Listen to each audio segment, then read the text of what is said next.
जय माता दी दोस्तों, स्वागत है आपका हमारे YouTube चैनल पर। आज मैं आपको इस वीडियो में सुनाऊंगी माघ मास के महात्म्य का चौथा अध्याय। श्री वशिष्ठ जी कहने लगे कि हे राजन, अब मैं माघ के उस महात्म्य को कहता हूँ जो कार्तवीर्य के पूछने पर दत्तात्रेय ने कहा था।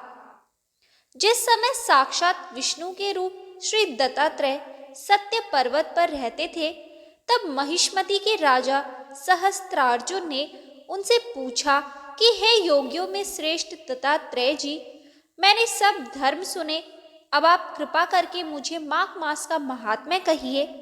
तब दत्तात्रेय जी बोले, जो नारद जी से ब्रह्मा जी ने कहा था वही माघ महात्म्य मैं तुमसे कहता हूँ।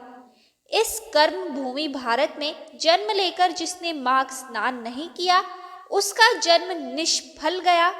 भगवान की प्रसन्नता, पापों के नाश और स्वर्ग की प्राप्ति के लिए माघ स्नान अवश्य करना चाहिए।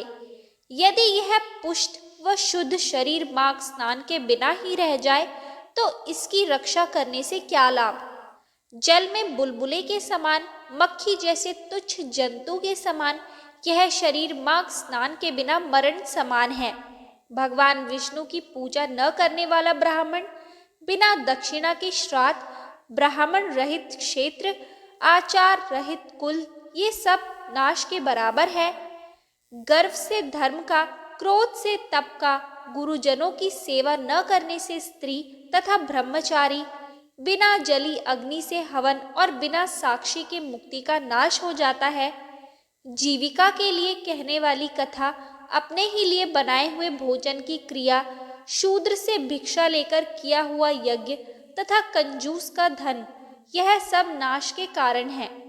बिना अभ्यास और आलस्य वाली विद्या, असत्य वाणी, विरोध करने वाला राजा, जीविका के लिए तीर्थ यात्रा, जीविका के लिए व्रत, संध्या युक्त मंत्र का जाप, व्यग्र चित होकर जप करना, वेद न जानने वाले को दान देना, संसार में नास्तिक मत ग्रहण करना, श्रद्धा बिना धार्मिक क्रिया, यह सब व्यर्थ है।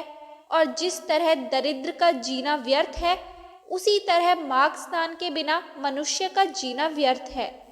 ब्रह्मघाती, सोना चुराने वाला, मदिरा पीने वाला, गुरु पत्नीगामी और इन चारों की संगति करने वाला माघ स्नान से पवित्र होता है। जल कहता है कि सूर्योदय से पहले जो मुझे स्नान करता है, मैं उसके बड़े बड़े पापों को नष्ट करता हूँ। महापातक भी स्नान करने से भस्म हो जाते हैं। माघ मास के स्नान का जब समय आ जाता है तो सब पाप अपने नाश के भय से कांप जाते हैं। जैसे मेघों से मुक्त होकर चंद्रमा प्रकाश करता है, वैसे ही श्रेष्ठ मनुष्य माघ मास में स्नान करके प्रकाशमान होते हैं। काया, वाचा, मनसा से किए हुए छोटे या बड़े, नए या पुराने सभी पाप स्नान से नष्ट हो जाते हैं। आलस्य में बिना जाने जो पाप किए हो, वह भी नाश को प्राप्त होते हैं। जिस तरह जन्म जन्मांतर के अभ्यास से आध्यात्मिक ज्ञान की प्राप्ति होती है, उसी तरह जन्मांतर अभ्यास से ही माघ स्नान में मनुष्य की रुचि होती है। यह अपवित्रों को पवित्र करने वाला बड़ा तप और संसार रूपी कीचड़ को धोने की पवित्र वस्तु है।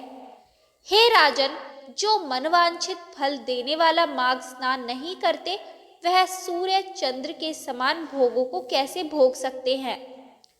तो दोस्तों, यहाँ होता है माघ मास के महात्म्य का चौथा अध्याय समाप्त। आगे के सभी अध्याय सुनने के लिए हमारे चैनल को सब्सक्राइब करें और शेयर करना ना भूलें।